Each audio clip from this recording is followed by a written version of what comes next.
নমস্কার বন্ধুরা, রসে বসে বাঙালি উইথ ফুড ব্লগে আপনাদের জানাই স্বাগতম। আজকে একটি দারুণ রেসিপি নিয়ে এসেছি, একদম কম খরচে। আর ঘরে মাছ মাংস কিছু যদি না থাকে, এইভাবে এই রেসিপিটা রান্না করে খেয়ে দেখুন, দারুণ লাগবে, কথা দিচ্ছি।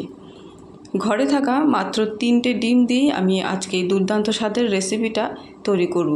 চলুন দেখে নিই কীভাবে এই রেসিপিটা তৈরি করলাম।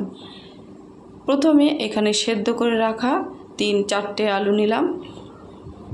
ভালো করে এটাকে ম্যাশ করে মেখে নিতে হবে, একটু যেন দানা না থাকে। মেখে নেওয়ার পর এখানে দিয়ে দেবো 1 কাপ মতো ময়দা, আর দিয়ে দেবো 1 চামচ পেঁয়াজ বাটা, আদা বাটা, রসুন বাটা, আর 1 চামচ পরিমাণ লঙ্কার গুঁড়ো, স্বাদ মতো লবণ, আর দিয়ে দেবো হলুদ গুঁড়ো। হলুদ গুঁড়োর পরিমাণটা বুঝে শুনে দিতে হবে। এবার দিয়ে দেবো 3টে ডিম। এখানে আমি 3টে ডিম ভেঙে দেব, আর ডিমটা দিয়ে ভালো করে মেখে নিতে হবে, একটা ব্যাটার তৈরি করে নিতে হবে। ব্যাটারটাকে ভালো করে তৈরি করতে হবে। যদি ময়দা আর আলুর কোনো রকম দানা থাকে, তাহলে যে বড়া ভাজবো সেটা একদমই ভালো হবে না। ভালো করে মিশিয়ে ব্যাটারটাকে তৈরি করে নিতে হবে। দেখুন আমি একদম মিশিয়ে তৈরি করে নিয়েছি, খুব ঘনও না আবার পাতলাও না। এবার কড়াইয়ে তেল বসিয়ে দিয়ে তেলটাকে গরম করে বড়াগুলোকে ভেজে নেব। এই ডিমের বড়া সন্ধ্যের সময় চায়ের সাথে বা স্ন্যাক্স হিসেবেও কিন্তু খাওয়া যেতে পারে, আর খেতেও দারুণ হয়। একদম সফট, নরম, তুলতুলে এই বড়াগুলো খেতে হয়। তো এইভাবে উল্টে পাল্টে বড়াগুলোকে ভেজে তুলে নেব। আর বড়াগুলো ডিপ ব্রাউন কালার একটু করেই ভাজবো, মানে একটু কড়া করেই ভেজে তুলে নেব, তাহলে খেতে আরও ভালো হবে। আর এই ডিমের বড়া দিয়ে আমি আজকে ঝোল তৈরি করব। এই বড়াগুলো যদি হালকা করে ভাজা হয়, তাহলে ঝোল করার সময় বা ঝোলে দেওয়ার সময় ভেঙে যাওয়ার সম্ভাবনা থাকে। কিছুটা ডিমের বড়া ভেজে নিয়েছি, এভাবেই বাদবাকি বড়াগুলো ভেজে তুলে নেব। আর বড়াগুলো অবশ্যই একটু কড়া করে বা ডিপ ব্রাউন করে ভেজে তুলে নিতে হবে। তো রসে বসে বাঙালি উইথ ফুড ব্লগ চ্যানেলটিকে সাবস্ক্রাইব করবেন, করে পাশে থাকবেন, আর পাশে থাকা বেল আইকনটিকে প্রেস করে রেখে দেবেন, যাতে পরবর্তী নতুন ভিডিও সবার আগে আপনাদের কাছে পৌঁছে যায়।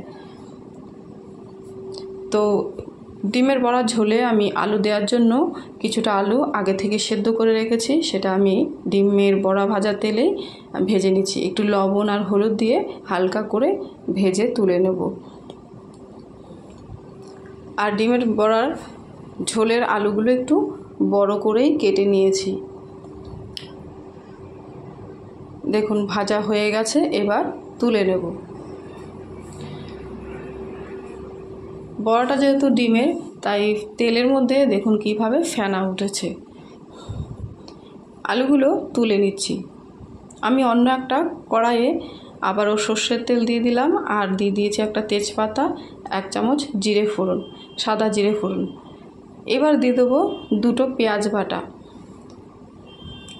ছোট থেকে আমি 2টো পেঁয়াজ বেটে নিয়েছি। পেঁয়াজটাকে দিয়ে দেওয়ার পর একটু নেড়ে চেড়ে ভেজে নেব। তারপর এর মধ্যে দিয়ে দেবো 1 চামচ আদা বাটা আর 1 চামচ রসুন বাটা।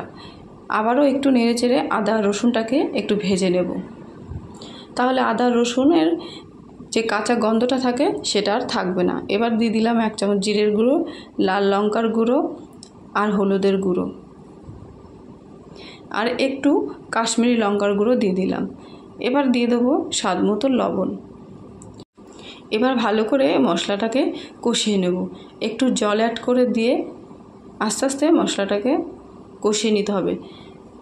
মশলাটা যদি ভালো করে কষানো হয়, তাহলে দেখবেন ঝোলটা খেতেও ভালো হবে। আর মশলাটা কষানো হয়ে গেলে দেখবেন মশলার গা দিয়ে তেল ছেড়ে দেয়, তাহলে কষানোটা ভালো হয়। এবার পর্যাপ্ত পরিমাণ জল দিয়ে দিলাম। আমি একটু জলের পরিমাণটা বেশিই দিলাম, যেহেতু এখানে বড়াগুলো দেব, বড়ার ঝোলটা টেনে নেবে, তাই এখানে ঝোলের পরিমাণটা একটু বেশিই রাখতে হবে।